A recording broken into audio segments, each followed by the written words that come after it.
una propuesta de práctica filosófica. Nosotros conocemos a la filosofía aplicada como prácticas filosóficas, un poco distinto, aunque no tanto como ustedes la entienden a la filosofía aplicada. De hecho, en el nombre de filosofía aplicada hay mucha discusión. Bueno, mi tema me parece largo, pero tiene una explicación en la cual les voy a platicar primero qué es la orientación filosófica que se está trabajando allá en San Luis Potosí, qué pretende, cómo se ha venido trabajando en otros lugares donde ha nacido y en otros centros, y después lo que se pretende es una propuesta o un modelaje de orientación filosófica que sea más aterrizable a México, al contexto mexicano y latinoamericano, y al tercero ligarlo con la ética aplicada. Nos vamos a ver si me da tiempo, espero que sí. Bueno, primero, ¿qué es la orientación filosófica? No sé si ustedes hayan escuchado este término de orientación filosófica. ¿Lo han escuchado? Más o menos, ok, bueno, no más o menos. La orientación filosófica nace en 1981 en Alemania con Gerhard Achenbach. Achenbach era un filósofo que de repente se le ocurrió que así como iban las personas con el psicólogo, podían ir con un filósofo. Y dijo, bueno, vamos a intentarlo, y abrió lo que le llamó la primera consulta filosófica. A partir de ahí, en Alemania empezaron a trabajar la orientación filosófica, y en las universidades pues no se lo podían creer, porque de entrada los psicólogos empezaron así, ¿no? Como que ¿qué vienes a hacer aquí un filósofo a apoyar de esa manera? Y a partir de ahí, bueno, la orientación filosófica, les digo, es una estrategia que se denomina como una alternativa a una terapia. Y los alemanes en sí han tenido, y los europeos, los norteamericanos, y aquí específicamente en Latinoamérica, Argentina y en Perú se viene trabajando. En Argentina, por ejemplo, está Roxana Kramer, y en Perú está el grupo Búho Rojo, con Carmen Zavala. Ellos también, tú vas, pagas tu consulta filosófica con algún problema personal y te ayudan a clarificar ideas, a ampliar perspectivas. Y la propuesta está interesante, suena tentadora, seductiva. Pero a lo largo desde el 81 hasta el 2014 han habido muchos exponentes incluso ya de orientación filosófica. Por ahí incluso algunos son medios taquilleros como Oscar Brenifer, Lou Marinov, que tienen algunos libros bestseller incluso. Y Ran Lahar, por ejemplo, israelí. Pero la propuesta de la orientación filosófica poco a poco fue teniendo muchas inquietudes en el ámbito académico, ¿no? Una de las inquietudes que tuvo la orientación filosófica es que el filósofo no está capacitado de manera clínica para atender a una persona. El filósofo no puede darse esas facilidades para poder decir, sí, yo te apoyo con tu problema personal, porque no está capacitado. Y entonces era una buena crítica lo que se tenía al orientador filosófico. Aparte del nombre, el nombre original es counseling, y que lo tradujeron los españoles como consejería filosófica. Y el problema es que en una orientación filosófica pues no se da consejos, se orienta, se tutorea incluso. Y lo que vienen trabajando los orientadores filosóficos en el mundo es una línea solitaria. Lo que podemos encontrar es que hay orientadores filosóficos solitarios. Incluso hay uno que se llama Peter Rapp. Peter Rapp propone que cuando se le llama visitante, no se le llama, no tiene el nombre de paciente, se le quitó ese nombre para marcar esa línea clínica que no está capacitado. Y cuando viene un visitante, Peter Rapp, por ejemplo, dice, es como un proceso didáctico, donde tú vas con un problema, pero el orientador es como un maestro, y después de varias sesiones te capacita en diálogos filosóficos, socráticos, como lo quieras denominar.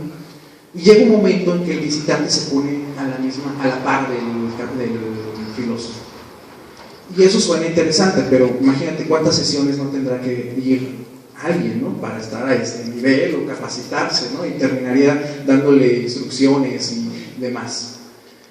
Otra, por ejemplo, tenemos 3 filósofos que también son solitarios. Uno se llama, Rallah, José Barrientos en España, y el propio Lumarinov, proponen cosas ya muy curiosas. Por ejemplo, que cuando se da esta capacitación entre el visitante y el filósofo, hay un momento donde el visitante supera al filósofo porque con tanto diálogo y análisis filosófico, pues puede poseer prudencia y sabiduría. Es lo que ellos proponen. Incluso Rallah se va más allá y propone que es una especie de plenitud en la sabiduría y tocan a Dios. Y entonces, por ejemplo, tuvimos un encuentro de filosofía aplicada en San Luis y se le preguntó a Rallah, y entonces, ¿qué diferencia hay en la orientación filosófica y una orientación religiosa? Y entonces, como que no fue claro cuál era la distinción.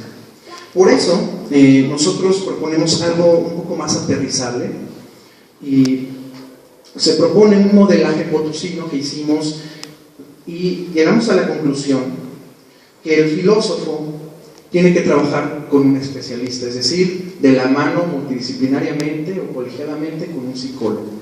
No. Ahora, hay que rescatar que los orientadores que existen ahora, y les platico, porque sé que es algo nuevo para ustedes, también son psicólogos. Muchos, por ejemplo, el mismo Rallah tiene un doctorado en psicología y tiene un doctorado en filosofía. Entonces ellos sí se animan, dicen, yo también soy psicólogo y también a la par soy filósofo, entonces me animo a hacer este tipo de cosas. Pero el filósofo que no está entrenado de manera psicológica, yo no le veo caso que se meta en problemas. Para que prevenga estos problemas, se propone en San Luis Potosí que se trabaje con un psicólogo. Y entonces, ¿cuál sería la función de que vaya una persona con dos especialistas? Pues platicando con psicólogos, hemos visto que una persona que va con un psicólogo se pasa como 3 sesiones tratando de explicar su problema. Y entonces dije, ahí está el filósofo. El filósofo tiene que ayudar a la persona a clarificar primero ideas, nociones y conceptos. Eso es lo que va a apoyar. A veces llega la persona y no sabe cómo lo que está pensando expulsarlo. Y entonces se propone ese apoyo. Que ellos sepan clarificar ideas, nociones y conceptos, que sepan expresar claramente su problema, y entonces el resultado de unas sesiones con un orientador sería un planteamiento de problema personal. Que ellos sepan cuál es realmente su problema. Incluso en esa búsqueda pueden saber que ni siquiera ese era el verdadero problema, y entonces van por otras cuestiones. Una de las críticas del coordinador de filosofía aplicada de Querétaro, cuando fue allá y conoció la orientación, y se me hizo muy pertinente, fue decir, es que ¿qué están enseñando? Porque nosotros tenemos una materia de orientación filosófica en San Luis, y entonces, ¿qué están enseñando? Esto es terapia. Y entonces me puse a reflexionar y dije, no es terapia. Porque, por ejemplo, un proceso terapéutico se puede suscitar en algún momento. Por ejemplo, en un aula, algún profesor da un tema y de repente a alguien le llegó el tema y empieza a llorar, o se acuerda de algo que le sucedió, y hace una catarsis. Y no por eso el sentido de la educación es terapéutico en sí, o primordialmente terapéutico. En el caso de la orientación filosófica es lo mismo, no busca ser terapéutico, pero sí se dan esos procesos. No podemos hacernos como que no se dan. Bueno, para resumidas cuentas, marqué algunas cosas que voy a leer rápidamente. Primero, ha existido una línea solitaria de los orientadores filosóficos, quienes en su momento experimental de la naciente práctica se arriesgaron incluso a orientar personas con problemas clínicos. Hay orientadores que dijeron, tú tienes esquizofrenia, de todas maneras ven conmigo. Fíjense lo grave que fue el asunto. Ha existido una línea en solitario en donde los orientadores filosóficos pretenden que en el visitante una sabiduría, como yo les platicaba, y una plenitud en el idealismo utópico de la existencia de cada persona. Tercero, ha existido una línea solitaria en donde los orientadores filosóficos no trabajan colegiadamente, y nosotros proponemos que sí hay que trabajar con psicólogos. Y ha existido una pretensión con finalidad terapéutica, y por lo tanto nosotros proponemos un método con el que ya trabajamos desde 2011 con una psicóloga en un consultorio en particular, que es de ella, y se arriesgó y dijo, me parece interesante porque mis pacientes sí batallan mucho para clarificar ideas. Entonces propongo el siguiente método potosino de orientación filosófica. Puesta en común, el orientador filosófico platicará el objetivo de las sesiones y el orientador solicitará al visitante que traiga una agenda para establecer compromisos. Segunda, un diagnóstico conceptual. Lo que yo hago es que les doy conceptos en una hoja que se utilizan lo más frecuente como amor, fraternidad, conceptos, incluso hasta valores hay marcados, y que trate de definirlos. Eso a mí me va a permitir qué idea tienen de lo que están planteando. Cuando de repente en la sesión hacen un comentario, yo les puedo decir, es que tú habías dicho o tú escribiste que el amor para ti eso no era, y eso permite que le pongas en la cara sus contradicciones. Tercero, una sesión ORFI, le llamamos, orientación filosófica, con el visitante. Ahí sí se expresa el problema. El visitante va a llegar y te va a expresar todo su problema, va a descargar todo. Sí, no hay ningún problema. Pero el orientador filosófico tiene que estar analizando cuáles son los conceptos rescatables en el discurso. No es un análisis del discurso por sí, es un análisis crítico de dónde puede trabajarse en su problema. En la segunda, tercera o cuarta sesión, como lo quieran ver, lo que se va a trabajar es hacer una fenomenología, alejar el problema y hablarlo de manera general. Si su problema radica en la confianza con su pareja, se puede hablar primero del término confianza y yo proponerle, por ejemplo, desde qué autores se han trabajado, cómo lo han trabajado, y trabajarlo en talleres de pensamiento crítico en las sesiones. Y después, en las últimas sesiones, se regresa a su problema, pero ya cuando lo trabajó de manera general, incluso él tiene muchas perspectivas del problema, a lo mejor él cuando llegue ya va a tener claro hacia dónde va a determinarse. Eso es lo que se trabaja y se pide al orientado o visitante que proponga, un planteamiento del problema para que lo pueda trabajar con el psicólogo. Las sesiones no son caras, se propone algo barato para que pueda llegar a tantas sesiones. A diferencia de los orientadores europeos que son muchísimos euros lo que cobran una sesión. Y nosotros trabajamos, de hecho, colegiadamente. Bueno, todo esto, ¿qué tiene que ver con la ética? Si la ética es aquella que pregunta por la moral, porque se entiende que la ética pregunta a la moral está ahí, entonces la ética tendría que cuestionarle a la moral. Yo sostengo que en la cuestión hay tres funciones de la ética que establece de la Cortina. Y la primera función es aclarar qué es la moral, y se hace en la orientación filosófica. Con cuestionamientos mayéuticos, él va aclarando en qué moral está sumergido y en qué moral está establecido, y puede entenderlo. Incluso puede entender la razón privada y la razón pública en un momento dado, tiene herramientas para distinguirlo. La segunda es fundamentar la moral. Él ya con las herramientas que tiene, él puede fundamentar su moral. Si esos rasgos de esa moralidad en la que se desenvuelve le son suficientes o no. Y la tercera función de la ética es la aplicación de la misma, de las primeras dos. Y creo que un orientador filosófico lo puede apoyar en eso. Entonces tengo 6 conclusiones que me voy a echar súper rápido. La primera conclusión: la orientación filosófica no tiene como finalidad la terapia. Puede suscitarse experiencias, eventos y momentos específicos, pero el orientador filosófico tiene que detonar un trabajo crítico, no un trabajo religioso como se viene trabajando en otros países. La orientación filosófica no pretende el mismo fin que una orientación religiosa. El orientador filosófico no puede trabajar en solitario, tiene que trabajar colegiadamente.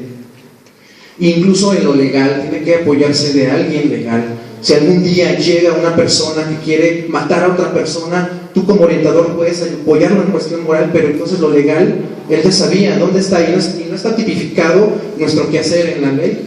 Entonces, ¿dónde salimos bailando?